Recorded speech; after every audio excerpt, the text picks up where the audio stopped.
몇몇 분들은 아시겠지만 저희 가족은 중남미에서 선교 사역을 하다가 지금 리치몬드로 와 있습니다. 저희가 우루과이에서 사역을 할 때 한 대학생과 나눈 대화를 꽤 오랫동안 기억을 하고 있습니다. 아직도 잊혀지지는 않습니다. 이 학생과 나누었던 대화는 이 학생이 졸업을 이후에 어떤 일을 할 것인가 하는 그것에 대한 걱정이었습니다. 대학생으로 할 수 있는 보통의 걱정이긴 하지만 우루과이라는 상황이 조금 독특했습니다. 그 학생이 졸업을 하고 나면 취직을 할 수 있는 데가 없다고 합니다. 일반적으로 자리가 나면 보통은 누군가 다음에 올 사람들이 보통 쉽게 내정이 된다라고 합니다. 조금 도움을 드리기 위해서 말씀을 드리면 우루과이는 사회주의를 기반으로 한 경제 시스템을 가지고 있습니다. 그러니까 거기에서는 경쟁을 한다라는 것이 사회적 가치를 지니고 있지 않습니다. 그러니까 내가 저 학생들보다 다른 학생들보다 좋은 직장을 얻기 위해서 내가 좀 더 노력을 해야지 라는 그런 개념이 있지 않은 그런 나라였습니다. 그런 입장에서 이 학생은 무엇을 더 준비해야 직장을 가질 수가 있을까요? 남들보다 좋은 직장을 갖는다라는 개념이 아니라 졸업을 하고 나서 내가 가진 전공을 통해서 혹은 전공과 조금 다르더라도 내가 일을 하면서 사회에 공헌할 수 있을까라는 그런 고민을 하는 사람이었습니다. 학생과 이야기를 하면서 그런 생각이 들었습니다. 이 학생에게 복음은 어떤 능력이 있을까?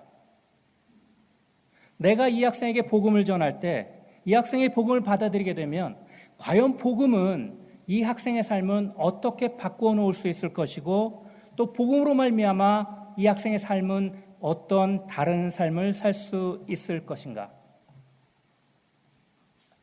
이 질문이 사실은 선교지에서 지내면서 꽤 오랫동안 저로 하여금 생각하게 만들었습니다. 내가 가진 복음은 과연 사람들의 삶에 영향력을 주고 그 사람이 올바른 삶을, 좀 더 나은 삶을 살 수 있도록 그렇게 변화를 줄 수 있는 것일까요?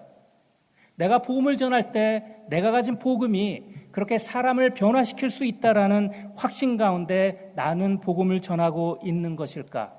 이런 질문들을 하게 되었습니다. 여러분들은 어떠신가요? 여러분들은 복음을 믿으십니까? 그러시다라면 이 복음은 나의 삶에 어떠한 변화를 가지고 왔으며 또 내가 사람들에 다가서 이 복음을 나눌 때 이 듣는 이 사람을 어떻게 변화시킬 수 있을 거라고 생각을 하십니까? 선교지 생활을 통해서 배운 것 중 가장 큰 메시지 중에 하나가 이것입니다. 복음은 메시지 자체에 능력이 있다라는 것입니다. 우리는 일반적으로 메시지를 들 때 메신저를 주목을 합니다. 훌륭한 선교사님, 훌륭한 목사님, 훌륭한 설교자, 그 사람들이 전하는 메시지는 우리가 좀 더 좋게 받아들이고 우리가 잘 모르는 사람, 한 번도 들어보지 못한 목사가 설교를 할 때 우리는 상대적으로 그 메시지의 능력을 조금 덜 평가하게 됩니다. 아니면 설교를 청산유수로 잘하는 분과 말을 더듬거리면서 표현을 잘 못하는 그런 목사님의 설교를 들으면서 우리는 어떻게 반응하는지 모르겠습니다. 복음은요, 메시지 자체에 능력이 있다라고 선언합니다. 만약에 이것이 사실이라면 우리가 이것을 사실로 받아들이고 있다라면 말씀을 전하는 메신저보다는 이 사람이 어떻게 말을 더듬고 이 사람들이 어떻게 훌륭하지 못하게 설교한다 할지라도 그 사람의 입을 통해서 나오는 메시지가 얼마나 능력이 있으며 이 메시지가 나의 삶을 변화시킬 수 있느냐라는 데 주목을 해야 한다고 생각을 합니다. 그래서 저는 제가 선교지에서 배웠던 10여 년의 생활을 통해서 배웠던 두 가지 것을 여러분들과 나누고자 합니다. 오늘은 복음이 이끄는 삶에 대해서 나누고 싶습니다. 그래서 이것을 오늘의 제목으로 잡았습니다. 복음이 나의 삶을 이끌어갈 때 그 의미는 무엇이고 내가 복음을 통해서 경험하게 될 변화는 어떤 것일까? 또 복음은 나의 삶을 어떻게 바꾸어 놓을 것인가? 라는 복음이 이끄는 삶에 대해서 살펴볼 것이고 다음 주에는 그렇다면 이 복음은 나의 삶을 어떤 쪽으로 끌고 가느냐. 그래서 비전이 이끄는 삶에 대해서 나누려고 합니다. 오늘 본문은요, 제가 좋아하는 본문 중에 하나입니다. 복음을 전할 때마다 빠짐없이 등장하는 성경 구절이 23절입니다. 스크린에는 안 나와 있네요. 23절은 아마도 많은 분들이 좋아할 거라고 생각을 합니다. 23절은 이렇게 말합니다. 죄의 싹은 사망이요 하나님의 은사는 그리스도 예수 우리 주 안에 있는 영생이니라. 이 구절을 좋아하는 이유가 마지막 부분입니다. 하나님의 은사는 영생이니라. 쉬운 성경은 이렇게 번역을 합니다. 23절. 그러나 하나님께서 거저 주시는 선물은 우리 주 예수 그리스도 안에 있는 영생입니다. 다시 말하면 오늘 본문에서는 영어 번역에는 좀 그렇게 번역을 하기도 합니다. The free gift of God. 하나님께서 우리에게 주시는 하나님의 은사, 거저 주시는 선물, 그게 영생이다라고 이야기를 하는 거죠. 우리가 복음을 받아들임으로 인해서 복음을 통해서 우리에게 주시는, 우리가 받아들일 수 있는 하나님의 큰 축복은 그건 영생인데 그 영생은 은사, free gift라는 뜻입니다. 거저 주시는 선물. 선물은 참 좋죠. 좋은 걸수록 좋아요. 이렇게 지나가다가 산 그런 거보다는 고급 귀금속점에서 산 선물이 훨씬 더 좋습니다. 그런데 우리에게는 그런 경향이 있는 것 같아요. 공짜로 받는 건 조금 가치를 덜 생각을 합니다. 똑같은 예를 들어서 10,000불짜리 선물이라도 내가 열심히 모아서 돈 값집을 하고 산 선물, 내가 그 물건과 누가 거저 준 선물, 똑같은 가치일지라도 어느 쪽을 더 아낄까요? 그렇죠. 우리는 당연히 내가 피땀 흘려 번 그것을 더 가치 있게 생각을 합니다. 그런 측면에서 어쩌면 우리는 복음을 그렇게 여기고 있는지도 모르겠습니다. 내가 열심히 피땀 흘려서 이루어놓은 내 삶의 업적, 그것과 하나님께서 거저 주시는 그 선물, 복음, 영생, 이 두 개를 놓고 생각을 할 때 내 마음에 어느 쪽에 더 마음을 두느냐? 아마도 일반적으로 우리는 내가 이룬 업적을 더 귀하게 여기는지도 모르겠습니다. 왜냐하면 하나님이 주시는 영생은 거저 주시는 것이니까. 내가 그것 때문에 값지불을 해도 되지 않기 때문에 우리는 그런 건지도 모르겠습니다. 그래서 우리는 복음을 생각할 때 이 복음이 나의 삶을 변화시킬 수 있다라는 믿음이 그닥 크지 않습니다. 그런데 성경은요, 이 복음은 메시지 자체의 능력이 있는데 이 복음은 사람들의 삶을 변화시킨다라고 이야기를 합니다. 복음이 이끄는 삶은 당연한 변화를 가져옵니다. 그냥 변화가 아니라 급격한 변화를 가져옵니다. 급진적 변화를 가져옵니다. 얼마나 급격한 변화냐면 죽었다가 살았다라고 이야기를 합니다. 내가 예수님을 알지 못할 때 나의 삶은 죽었다라고 얘기를 합니다. 내가 예수님을 받아들이고 그 안에서 사는 삶은 살았다라고 이야기를 합니다. 이 차이를 여러분들은 느끼고 계시는지요? 이 본문을 기록한 사도 바울은 이 복음이 어떻게 삶을 변화시키는지를 알았던 것 같습니다. 이 6장 23절에서 사도 바울이 이 기록을 한 이후에 7장으로 가면 조금 내용이 달라집니다. 7장에 이르러서 바울이 고민하기 시작을 합니다. 아, 좋은 걸 받았어. 받고 나니까 고민이 생기네. 그래서 뒤에 가면 24절에 바울이 이렇게 고민합니다. 오라 나는 곤고한 사람이로다. 누가 사망의 몸에서 나를 건져내랴. 이건 무슨 뜻이냐면 사도 바울이 복음을 받아들이고 나서 계속적으로 묵상을 하다 보니까 이 복음이 너무 좋은데 왜 내 삶은 이렇게 살고 있지? 왜 내가 원하는 바는 복음을 통해서 하나님의 은혜를 통해서 주시는 그 좋은 것이 아니라 그것을 얻지 못한 채로 내 몸이 원하는 대로 살고 있을까? 그래서 24절에서 그렇게 고민합니다. 나는 곤고한 사람이로다. 이 고민이 없다라면, 내가 복음을 받아들이고 내 삶에 복음이 주시는 것과 내가 누리지 못하는 그것을 느끼지 못한다면 아마도 아직 우리는 복음이 주는 좋은 것들을 아직 맛보지 못하고 있는 건지 모르겠습니다. 그런데 재미있게도 그 다음 절 25절부터 사도 바울은 이렇게 고백을 합니다.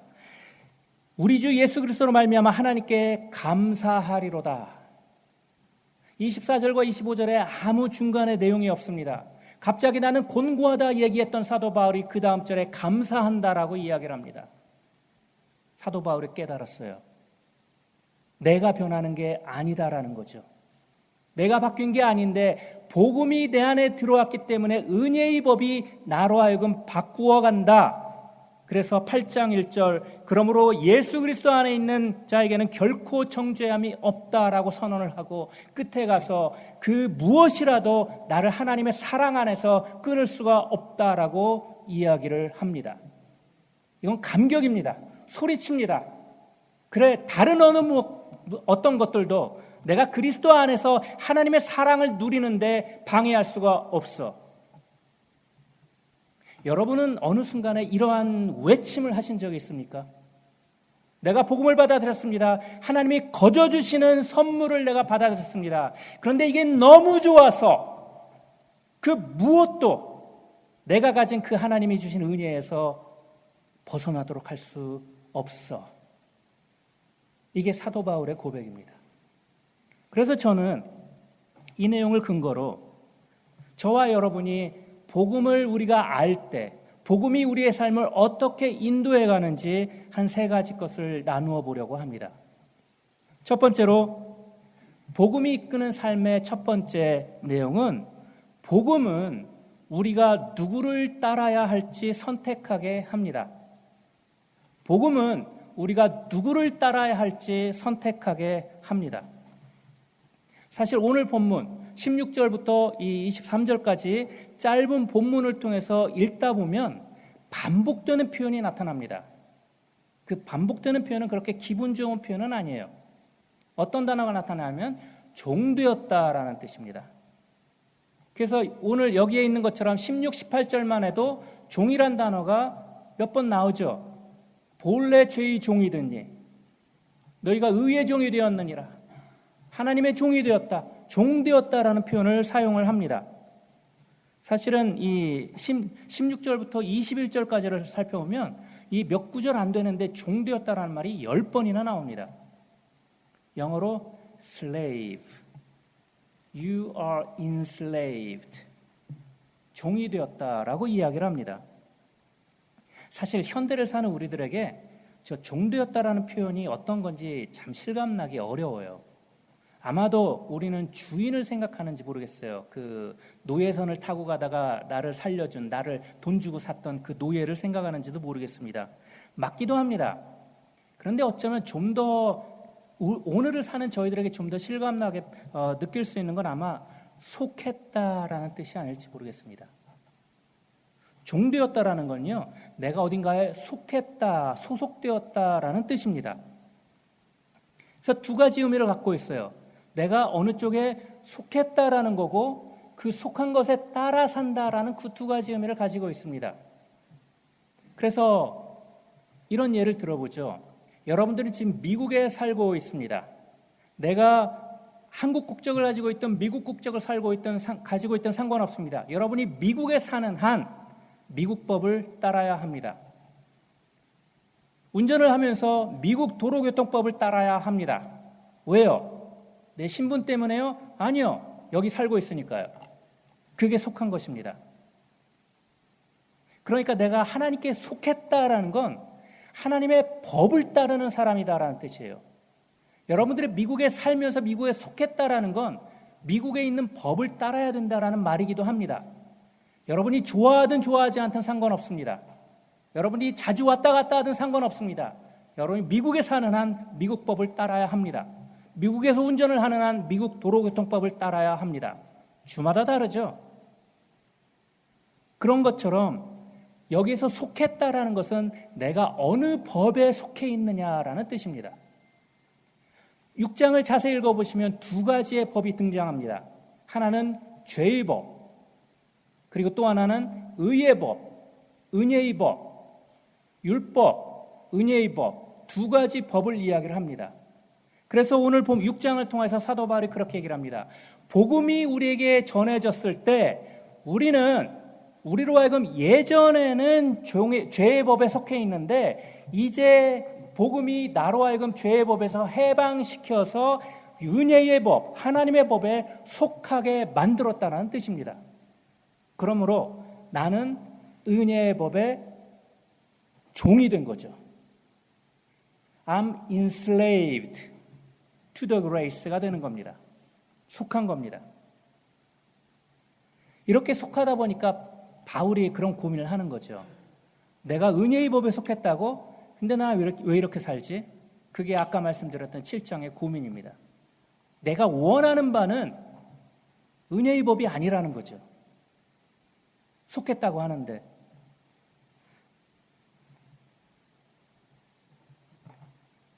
근데 그 로마서에서 이 성경의 언어는 조금 독특한 언어를 씁니다. 원래 성경에 기록된 신약이 기록된 언어는 헬라어입니다. 헬라어에는 영어나 한국어에 없는 시제가 하나 있어요.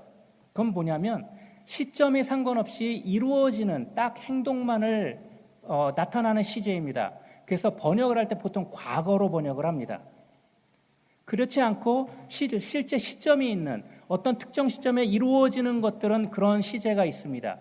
그런데 이 본문에서 속했다라고 얘기를 할 때 과거에 죄의 법에 속해서 죄를 지었다라고 할 때는 여러 번 죄의 법에 속해서 여러 번 죄를 짓는 그 단어 동사를 사용하고 있는데 하나님의 법에 속했다라고 할 땐 단번에 이루어지는 한 번의 결정적인 사건을 이야기를 합니다.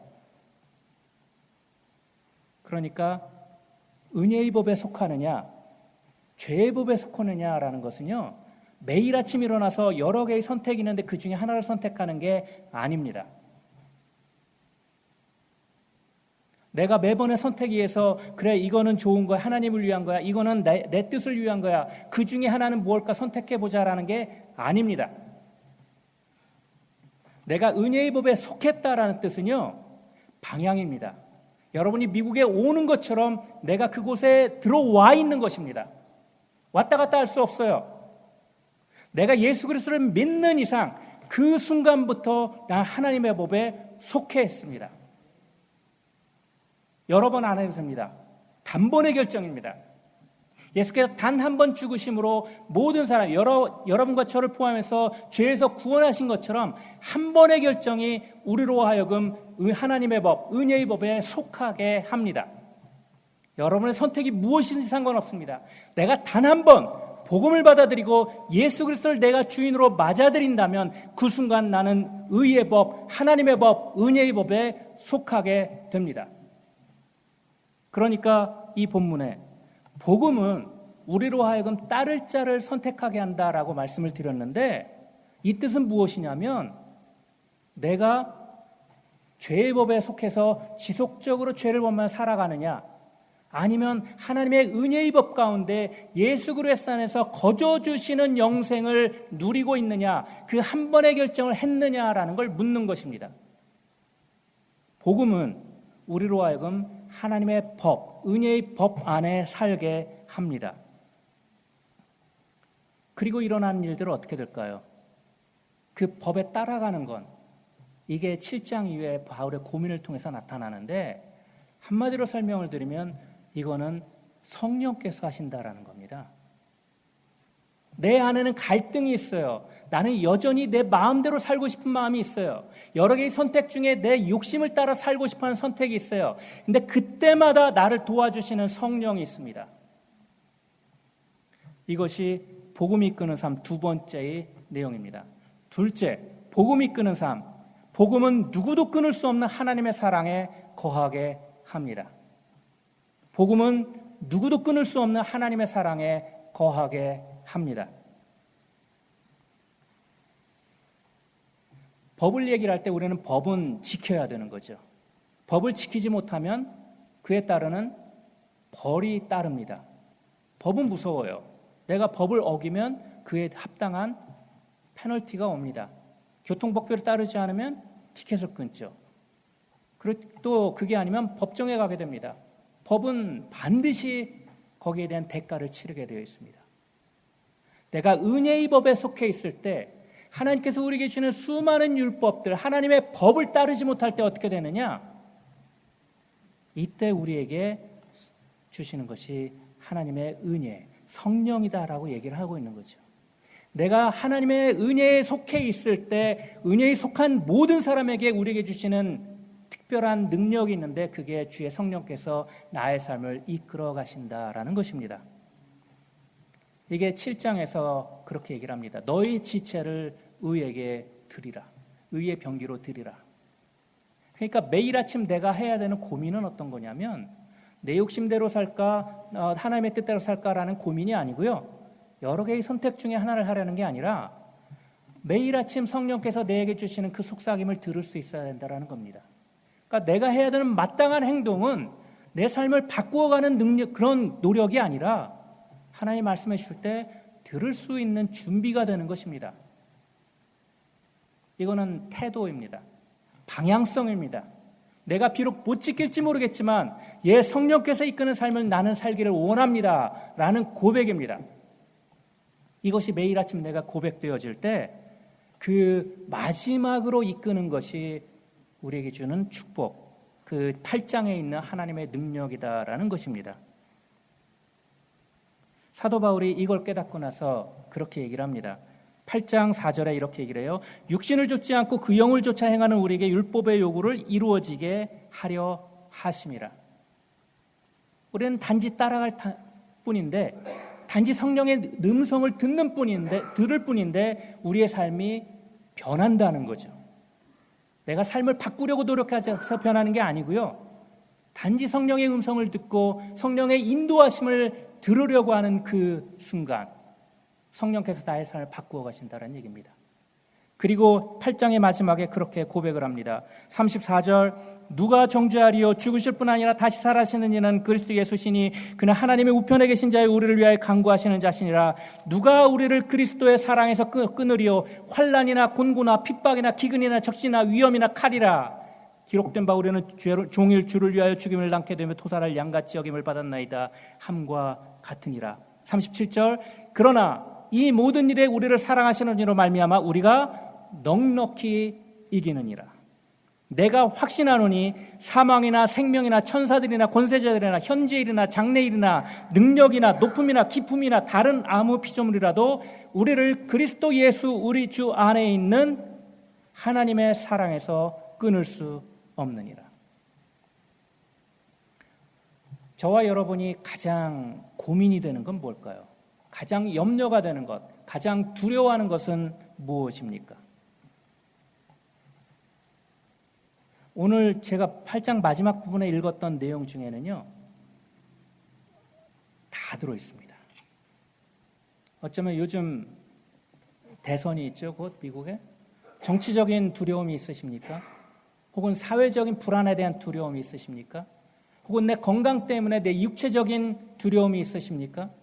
혹은 재정적인 것 때문에 재정적인 두려움이 있으십니까? 그럼에도 불구하고 내가 가진 그 모든 문제점보다 더 크신 의의가 있다라고 성경은 설명을 하는 것입니다. 지금 읽었던 리스트에는 지금 말씀드린 게 다 들어가 있어요. 초자연적인 것, 혹은 정치적인 것, 사회적인 것, 그 모든 불안 어느 것 하나도 우리를 그리스도 예수 안에 있는 하나님의 사랑에서 끊을 수가 없다라는 것입니다. 내가 하나님의 사랑 안에 있다라는 거는요, 내가 그냥 누가 나를 보호해주고 위로해줄 사람이 있다라는 것으로 생각을 하신다면 맞아요, 맞습니다. 그런데 하나님의 사랑 안에 있다는 그 이상입니다. 단순히 나로 하여금 어려움을 당했을 때 괜찮아, 좋아질 거야 라는 말로만 도와주는 그런 것이 아니라 실제로 나를 그런 상황 가운데서 벗어나게 할 수 있다라고 이야기를 하는 겁니다. 기억하십니까? 제자들이 배를 타고 예수님과 함께 배를 타고 호수를 건너다가 밤에 풍랑을 만납니다. 그때 제자들이 두려워 죽게 되었다라고 해요. 죽을 것 같아서 예수님을 깨웁니다. 어부가 목수를 깨워요. 우리 죽게 된 거 그냥 내버려 둘 거예요? 왜 잠만 자고 있어요? 그랬더니 예수님이 하신 일이 뭐죠? 풍랑을 잠잠케 합니다.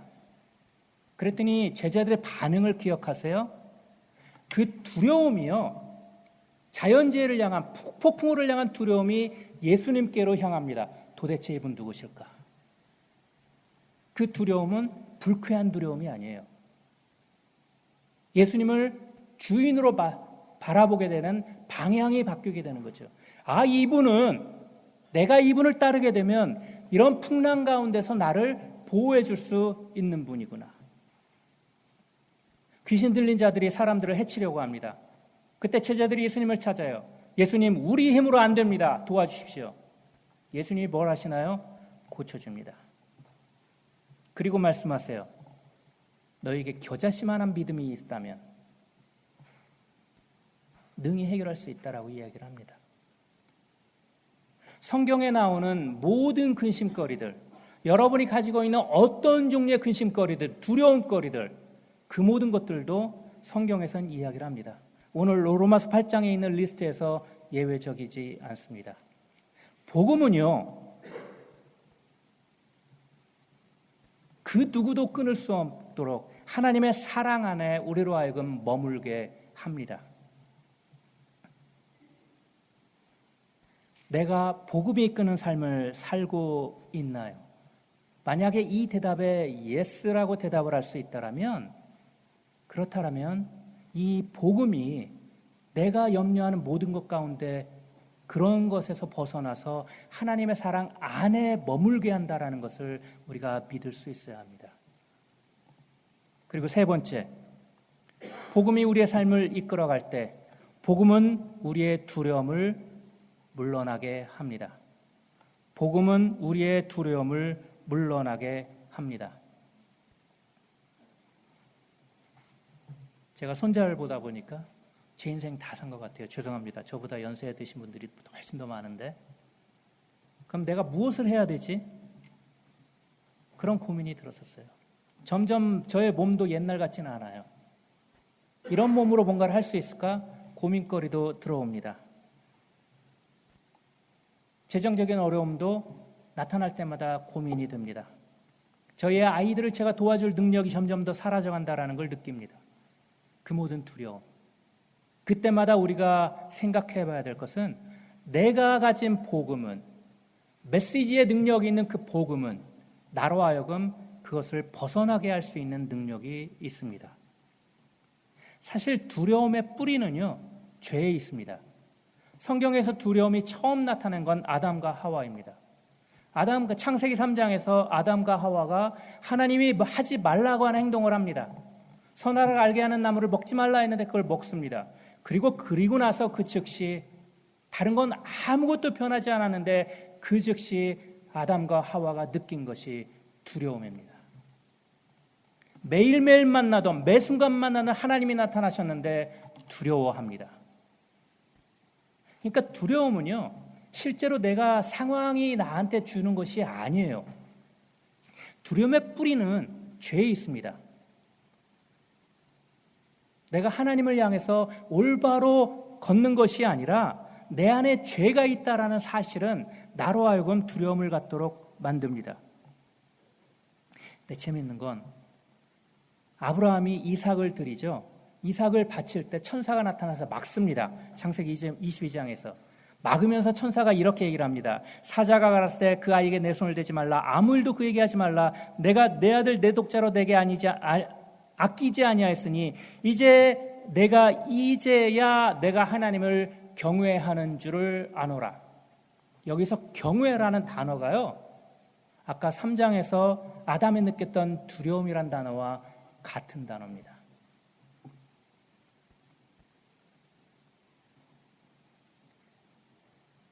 아브라함이 느꼈던 두려움, 아담이 느꼈던 두려움이 변해서 하나님을 무서워하면서 두려워하는 것이 아니라 이제 하나님을 기뻐하면서 두려워하는 것으로 바뀝니다. 우리 안에 죄가 있을 때 우리는 아담이 느꼈던 두려움을 느낄 수밖에 없어요. 하나님 아니라 내 안에 닥쳐지는 모든 불안정한 상황, 내가 마음대로 할 수 없는 것, 건강, 재산, 그 모든 사회적인 영향력, 그 모든 것에 대해서 나는 두려워합니다. 아담처럼. 왜냐고요? 죄가 있기 때문에 그래요. 그런데 아브라함은 그 하나님을 알게 됩니다. 그리고 나서 자기의 아들이라도 하나님이 말씀하셨기 때문에 기꺼이 드릴 마음이 생깁니다. 그때 천사가 그렇게 얘기를 합니다. 네가 하나님을 두려워한다. 이 두려움은 불쾌한 두려움이 아니에요.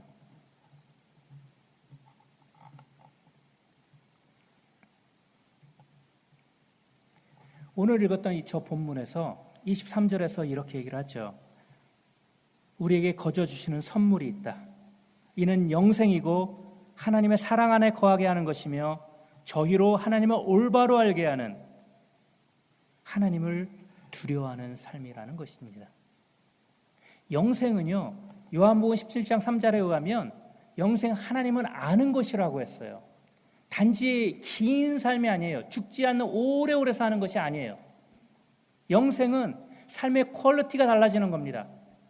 영생은 내가 하나님을 알고 하나님과의 깊이 있는 교제 가운데 살아가는 것을 성경에서는 영생이라고 이야기를 합니다. 아담이 죄를 범하기 전 창세기 1장과 2장에서 아담이 누렸던 그 삶, 그것을 성경에서는 영생이라고 얘기를 합니다. 그리고 오늘 이 본문에서는 얘기를 합니다. 하나님의 은사, 하나님의 거저 주시는 선물은 그리스도 예수 우리 주 안에 있는 바로 그 영생, 바로 하나님을 알아가는 삶, 하나님이 축복해 주시는 그것이 삶이다라고 얘기를 합니다. 그래서 성경의 뒷부분 요한일서에서 사도 요한은 이렇게 얘기를 합니다. 4장 18절 사랑 안에 두려움이 없고 온전한 사랑이 두려움을 내어 쫓나니 두려움에는 형벌이 있습니다. 우리가 복음이 이끄는 삶을 살아갈 때 우리는 하나님 이외에 아무것도 두려워하지 않을 수 있습니다.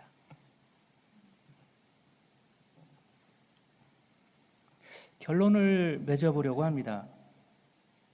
성경이 말하는 복음, 메시지 자체의 능력이 있는 복음은 사람의 삶을 변화시킵니다. 우리가 눈으로 보기에 변화가 없을지도 모르겠어요. 하지만 그 사람이 실제 살아내는 사람, 그 사람에게는 이 삶이 변합니다. 죽음의 삶에서 살아있는 삶으로, 영생의 삶으로 변합니다. 그렇다면 물어봐야 됩니다. 저와 여러분이 가지고 있는 영생, 이 복음, 나에게도 그런 삶을 주고 있는 것일까요? 사람은 뭔가를 느낄 때 여러 가지 감정을 동시에 느끼기도 합니다. 그래서 영어로는 bittersweet이라는 말도 있죠. 시원섭섭하다, 우리말에 그런 말도 있습니다. 여러 감정이 동시에 느껴지지만 아마도 두려움이란 단어는 그게 아닌 것 같아요. 여러 가지의 두려움을 동시에 느끼는 건 없습니다. 제일 센 것만 두려워합니다. 복음이 느끼는 삶을 따라갈 때 우리가 마땅히 하나님을 두려워하게 됩니다. 하나님을 경외하게 됩니다. 그러면 그 다른 모든 두려움들은 사라집니다.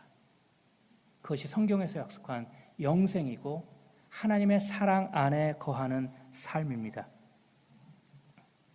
여러분들이 정치적인 두려움이 있다면 로마서 8장을 기억하십시오. 또 여러분이 자연재해가 두렵다라면 아까 풍랑을 잠잠케 하신 예수님을 기억하십시오.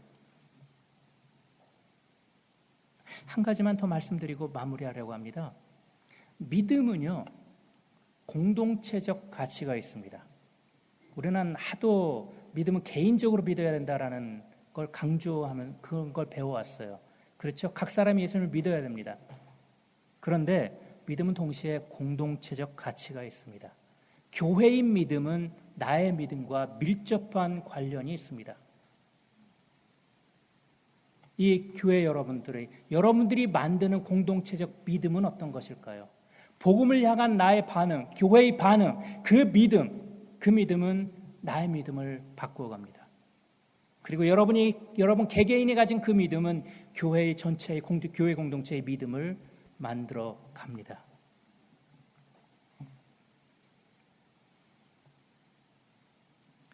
이 아침에 저와 여러분이 다시 한번 생각해 보았으면 좋겠습니다. 나는 복음을 믿는 것일까?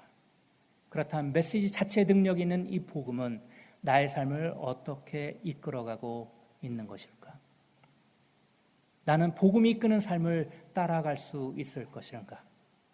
이 아침에 한번 기도했으면 좋겠습니다. 하나님, 그렇습니다. 제가 제 마음대로 삶을 살아가지 아니하고 정말 복음이 이끄는 삶을 살기를 원합니다. 제 안에 근심이 있습니다. 두려움이 있습니다. 제 안에 여러 가지 생각들이 많습니다. 하나님, 그러나 그 모든 것보다 더 위대하신, 우리가 율법 안에 거하지 아니하고 은혜 안에 거하여서 하나님의 사랑 안에 거하는 삶을 살 수 있도록 도와주십시오. 이렇게 한번 기도할 수 있는 아침이 되었으면 좋겠습니다. 그때 우리 모두가 사도 바울이 외쳤던 그것을 동일하게 외칠 수 있을 거라고 생각합니다. 다른 아무 피조물이라도 그 어떤 것도 우리를 그리스도 예수 안에 있는 하나님의 사랑에서 끊을 수가 없느니라. 기도하겠습니다.